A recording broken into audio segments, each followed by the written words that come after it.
신명기 11장입니다. 신명기 11장 1절로 7절 말씀 우리 한 목소리로 봉독하겠습니다.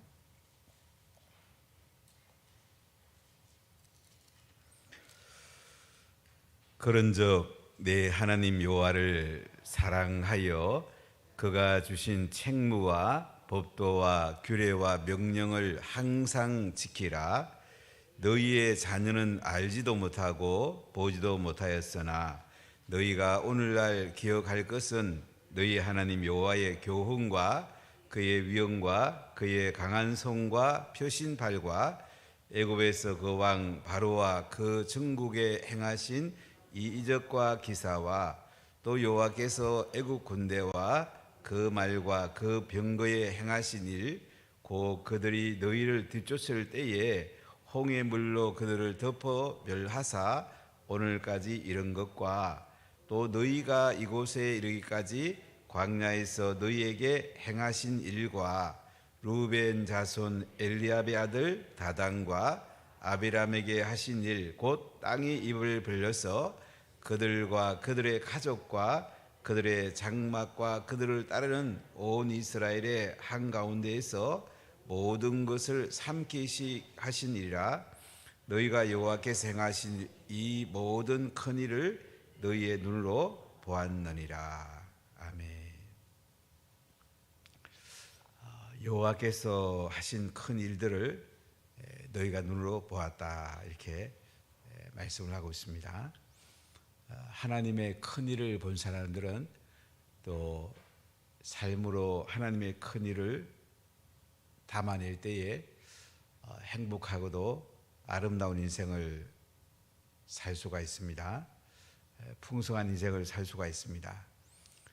지금 이스라엘 백성들은 가나안 땅에 들어가야 되는 아주 중요한 시점에 와 있습니다. 모세는 가나안 땅에 들어가면 어떻게 살아야 되느냐, 여기에 중심을 두고 계속 말씀하고 있습니다. 가나안 땅에 들어간다는 말은 우리가 신약으로 말하면 십자가에 죽으시고 부활한 예수를 믿음으로 하나님 나라에 들어간다, 구원을 받는다는 이런 의미로 받아들일 수 있습니다. 가나안 땅, 풍요로운 땅, 젖과 꿀이 흐르는 땅, 하나님이 이스라엘 백성들에게 약속한 땅, 꿈에도 들어가고 싶은 땅, 그곳에 들어가게 될 텐데, 그럼 들어가면 어떻게 살 거냐? 구원받은 백성들이 어떻게 살 건가? 이것이 신명기에서 계속 반복해서 우리에게 주는 말씀입니다. 이 땅의 가장 중요한 것은 구원받는 거죠. 죄와 허물로 죽은 우리가 십자가에 빌려 죽으시고 부활한 예수를 믿음으로 이제 구원을 받는 것입니다. 그럼 구원받은 다음에 어떻게 살 거냐? 여기에 대해서 신명기에서는 규례와 명령을, 법도를, 책무를 항상 지키라. 그리고 여호와를 사랑하라, 이렇게 말씀을 하고 있습니다. 한마디로 말하면 하나님 사랑하고 말씀대로 순종해라. 그러면 하나님이 계속 풍성한 은혜와 복을 주신다, 이렇게 말씀을 하십니다. 자, 우리 1절 같이 한번 읽어봅시다. 그런즉 내 하나님 여호와를 사랑하여 그가 주신 책무와 법도와 규례와 명령을 항상 지키라. 항상 지키라고 말씀합니다. 우리 인생에서 말씀과 떨어지면 바로 설 수가 없습니다. 하나님을 사랑하지 않으면 우리는 사탄의 계략에 빠질 수밖에 없습니다. 그렇기 때문에 하나님 사랑하고 말씀을 항상 지키라. 자, 2절을 같이 읽어보겠습니다. 너희의 자녀는 알지도 못하고 보지도 못하였으나 너희가 오늘날 기억할 것은 너희의 하나님 여호와의 교훈과 그의 위엄과 그의 강한 손과 펴신 팔과 애굽에서 그 왕 바로와 그 그 천국에 행하신 이적과 기사와. 자, 여기 보니까 이스라엘 백성들 가운데 출애굽한 세대도 있고 광야에 태어난 세대도 있습니다. 가데스 바네아에서 정탐권 벌인 뒤에 불순종했던 사람들 20세 이상은 광야에서 여호수아와 갈렙에는 다 엎드러져 죽임을 당합니다. 20세 이하의 세대하고 광야에 태어난 세대, 이 세대 가운데 20세 이하의 세대들은 출애굽하는 것도 받고 시내산에서 십계명 받는 것도 모세를 통해서 전달받는 모습도 받고 광야에서 다양한 하나님의 은혜를 경험했죠. 그래서 오늘 강조하는 거 무엇입니까? 너희는 하나님을 경험했다면, 하나님의 강한 손과 표심발로 출애굽하는 이적과 기사를 경험했다면, 너희 다음 세대들, 너희 자녀들, 이것을 경험하지 않은 사람들에게 너희들이 좋은 본이 되는 삶을 살아야 되지 않느냐, 이 말씀을 하고 있습니다.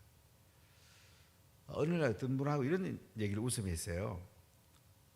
교회는 목사님이 말씀을 가르치지만은 교회는 결국은 장로님이 어떻게 사는가에 따라서 성도들을 따라간다. 그랬더니 이제 같이 모인 목사님들이 다 동의를 했는데, 목사님이 당연히 그 말씀을 가르친다 생각하고 목사님은 또 나하고 좀 다르다고 보통 생각합니다. 그러나 장로님, 권사님, 안수집사님, 마을장, 셀더 동일 의식을 가지잖아요. 그러니까 평신도들이 어떻게 앞에서 잘 삶을 살아내는가가 뒷사람은 되게 따라가게 되어 있습니다. 그리고 가정을 보세요. 암만 엄마 아빠가 좋은 얘기해도 엄마 아빠의 뒷모습을 따라갑니다. 그래서 교회가 잘 되려면 앞에 선 리더십이 바로 서는 것이 굉장히 중요해요. 우리 권사님들이 한 50여 명 되는데, 먼저 앞에 선 권사님들이 좋은 모범을 보여야 됩니다. 좋은 모범이 안 되면 차라리 리더십이 안 서는 게 좋습니다. 그것이 다른 사람을 살리는 길입니다. 사람이라는 것은 이게 본대로 따라간단 말이죠. 어떻게 살아가는가, 자기도 모르게 배워가는 것이 그게 삶이에요. 가정에 엄마 아빠랑 자녀가 살면은 한번 엄마 아빠가 자녀한테 좋은 말해도 엄마 아빠가 엉망으로 살면 그 좋은 말을 한다는 말하고 엉망으로 사는 것까지 같이 말하면서 그 자녀는 엉망으로 살아갑니다. 지금 하나님 이스라엘 백성들에게 하는 얘기가 뭐냐면, 그래, 출애굽한 세대는 많은 이런 이적과 기사를 경험하지 않았느냐, 니들이 앞장서서 똑바로 살아야지 너희 자녀도 바로 살 거 아니냐, 너희 다음 세대도 바로 살 거 아니냐, 지금 이 말씀을 하고 있는 거예요. 보통 부모들은 아이고 나는 못 살아도 니들은 바로 살아야지 이렇게 할 때가 참 많지 않습니까? 근데 그게 잘 안 된다는 거예요. 자, 2절 다시 한번 보세요.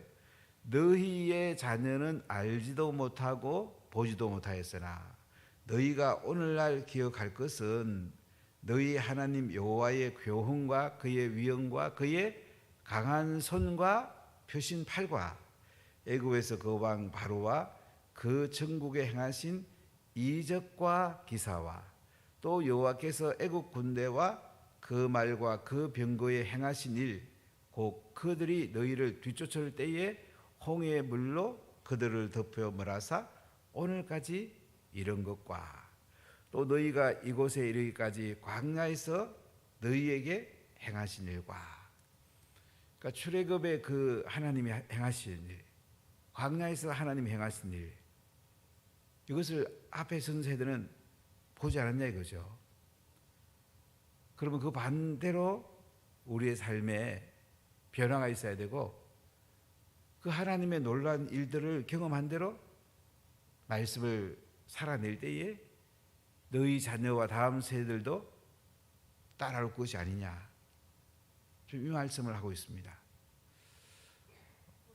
주일날 부활절 연합예배 강사로 오신 이철 목사님, 감리교 감독 회장이신데 그분을 모신다니까 많은 분들이 뭐 감리교에 뭐 선한 게 있냐고 이렇게 얘기를 참 제가 많이 들었어요. 그리고 이제 그분 말씀을 듣고 나서는 야, 감리교에도 선한 게 있네. 우선 이제 이렇게 말씀하는 분들 얘기도 들어봤는데 감리교는 보니까 한 70%는 보수적이고 한 30%는 좀 자유적이다 이런 얘기도 들었는데 저는 이번에 그분 말씀을 들으면서 해결되더라고요. 그 아버님께서 어머님께서 목회하시는데 아침 7시 저녁 7시만 되면 성경 3장에 5장 읽으시고 찬송 3장에 5장 하시고 피를 토하면서 90세가 될 때까지 평생 그렇게 예배 드리시고 기도하셨다. 목사님 두 자녀도 이제 목회를 해서 3대가 목회자 집안이라는 얘기를 하시는데 그 부모님이 그렇게 예배 드리시고 기도를 드리셔서 결국 자녀들이 이렇게 은혜를 받고 나는 생각에 그 은혜가 흘러간다는 생각이 참 저는 감동이 참 되더라고요. 오래전에 가해 제일교회 오상진 목사님과 사모님 한 30년 전에 헌신 예배를 부탁해서 갔는데 이제 그분께 제가 이런 질문을 했어요. 어떻게 자녀를 이렇게 잘 크셔서 자녀들의 목회를 잘 하십니까? 그랬더니 당신 얘기는 안 하시고 선진 얘기를 하시더라고요. 의성에서 그러니까 오정현 목사님, 오정은 목사님 할아버지죠. 시골에서 정치시고 교회 청소하시고 구전일 다 하셨는데 그 선친이 그렇게 하셨기 때문에 하나님이 손자들에게 복을 주시는 것 같다고. 그 말씀하는데 굉장히 와닿더라고요. 우리가 부모가 어떻게 사는가에 따라서 자녀들에게 좋은 영향이 흘러갑니다. 교회에서 앞에 서는 리더십들이 어떻게 살아가는가에 따라서 뒤에 그대로 흘러가는 거예요. 이게 굉장히 중요한 거예요. 셀리더가 누구에 따라서 셀원들에게 절대 영향이 흘러갑니다. 그래도 리더는 그렇게 중요해요. 그러니까 리더들이 순종 안 하면 그거 따라가는 사람도 순종하기 어렵습니다. 앞에 사람이 잘 모범이 되고 순종하면 뒷 사람들이 좋은 또 본을 따라갑니다. 사실은 순종을 넘어서 모델까지 가야 돼요. 교회 장로가 되려고 그러면 순종을 넘어서 모델로 가야 돼요. 순종하는 정도만 갖고는 안 돼요. 그래야지 교회 전체가 바로 서게 되고 그리고 성도들이 복을 받습니다. 가정도 마찬가지예요. 부모가 순종을 넘어서 모델까지 가면 자녀들이 복을 받습니다. 사실 일터도 마찬가지예요. 앞에 선 사람들이 잘하면 뒤에 선 사람 그냥 따라가는 거예요. 그래서 모세는 이스라엘 백성들에게 이 일을 지금 하고 있는 거예요.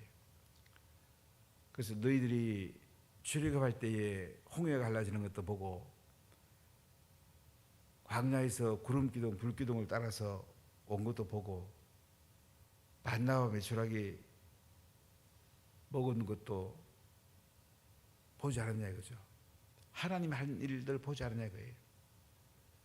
그렇기 때문에 너희들이 앞장서서 가나안 땅에 들어가서 하나님 사랑하면서 말씀대로 바로 살아라. 그럼 너희 자녀들과 다음 세대들도 뒤따라서 이렇게 살 것을 말씀합니다. 자, 그러면서 반역에 대한 얘기를 하나 예를 듣는데요. 가나안 땅에 들어가서 반역하지 말라는 얘기를 지금 하고 있는 거죠. 자, 우리 6절을 같이 읽어보겠습니다. 루벤 자손 엘리압의 아들 다단과 아비람에게 하신 일 곧 땅이 입을 벌려서 그들과 그들의 가족과 그들의 장막과 그들을 따르는 온 이스라엘의 한가운데서 모든 것을 삼키게 하신 일이라. 민수기 16절 한번 잘 읽어보시면 고라와 레위 자손 고라와 르우벤 자손 엘리압의 아들 다단과 아비람이 모세의 권위에 반역을 합니다. 하나님 주신 모세의 권위에 대적을 합니다. 결국 결론은 어떻게 됩니까? 땅이 입을 벌려가지고 그들 가족까지 다 하나님이 삼켜버립니다. 다 죽여버립니다. 그러니까 권위에 반역한다는 것이 얼마나 무서운가 하는 것을 하나님이 보여줍니다. 자, 여기서 모세가 왜 이런 얘기를 합니까? 가나안 땅에 들어가면 절대로 권위에 반역하지 마라. 영적 권위에 반역하지 마라. 그러면 땅이 입을 벌리고 삼켜버릴 수가 있다. 이걸 보여주는 거예요. 근데 성도들이 보통 살다 보면 자꾸 잊어버려요. 자기 몸에 밴 습관들이 있고 또 자기대로 생각과 경험이 있고, 그럼 자기의 배에 있는 것을 자꾸 하나님 말씀에 순종하는 쪽이 아닌데도 자꾸 말하거나 또 자기를 드러낼 수가 있어요. 굉장히 위험한 거예요. 이게 자기 죽는 일이에요. 이런 일을 절대 하면 안 돼요. 가정에서도 자녀가 부모님의 권위를 세워드릴 때에 부모도 행복하지만 자녀가 땅에서 장수하고 잘 됩니다. 우리가 나라도 지도자들의 권위를 세워줄 때에 지도자도 잘할 수가 있고 백성도 편안합니다. 그래서 디모데전서에 위에 있는 사람을 위해서 기도하라고 말하고 있습니다. 교회도 영적 지도자의 권위를 세워줄 때에 교회도 잘 되고 자신도 잘 됩니다. 잘 되려면 반역하면 안 됩니다. 그러면 죽고 나자빠지는 건 반역하는 사람인 것을 우린 기억해야 됩니다. 우리에게 르우벤의 자손 엘리압의 아들 다단과 아비람이 에게 하신 일, 그 땅이 입을 벌려서 그들과 그들의 가족과 그들의 장막과 그들을 따르는 온 이스라엘의 한 가운데에서 모든 것을 삼키게 하신 일을 기억하라 이거예요. 그래서 가나안 땅에 들어가면 꼭 하나님 말씀에 순종하고 영적 권위에 순종해라. 하나님이 너희들에게 항상 풍성한 은혜와 복을 부어준다. 지금 이 말씀을 하고 있는 거예요. 지금 양육훈련에 지금 순종을 하고 있는데, 여러분 순종이 되면 은혜가 흘러 들어옵니다. 순종이 되면 말씀에 삶이 내 속에 녹아집니다. 순종이 되면 우리 자녀와 다음 세대들이 잘 됩니다. 근데 순종이 안 되면 배움 자체가 안 됩니다. 순종이 안 되면 우리 자녀와 다음 세대들은 볼 게 없습니다. 아주 간단합니다. 신앙의 가장 큰 핵심은 순종이에요. 순종. 신명기에 계속 하는 얘기가 오잖아요. 하나님 사랑해라. 말씀에 순종해라. 그러면 복과 은혜를 쏟아 부어준다. 한 줄로 말하면 그거잖아요. 우리 그걸 새기고요, 이렇게 살아내야 돼요. 그럼 복줄기가 여러분에게도 임하고요, 자녀와 다음 세대도 임하고요, 후대에 계속 흘러가는 거예요. 이 복줄기가 교회로 말하면 담임 목회자를 통해서 또 장로님들에게, 마을장 셀리들에게 이 복줄기가 흘러가는 거예요. 이 흘러가는 걸 여러분 잘 보고 잘 잡는 것이 굉장히 중요합니다. 앞에 선 사람들이 하나님 사랑하고 말씀대로 순종하는 것이 굉장히 중요해요. 절대 자기 말 하지 마세요. 사람 대단한 게 아니에요. 하나님 말씀을 복종하고요, 하나님을 정말 사랑하세요. 그러면요, 내 뒤에 있는 사람들이요 다 은혜와 복을 받게 되어 있습니다. 자, 우리 7절 같이 읽어봅시다.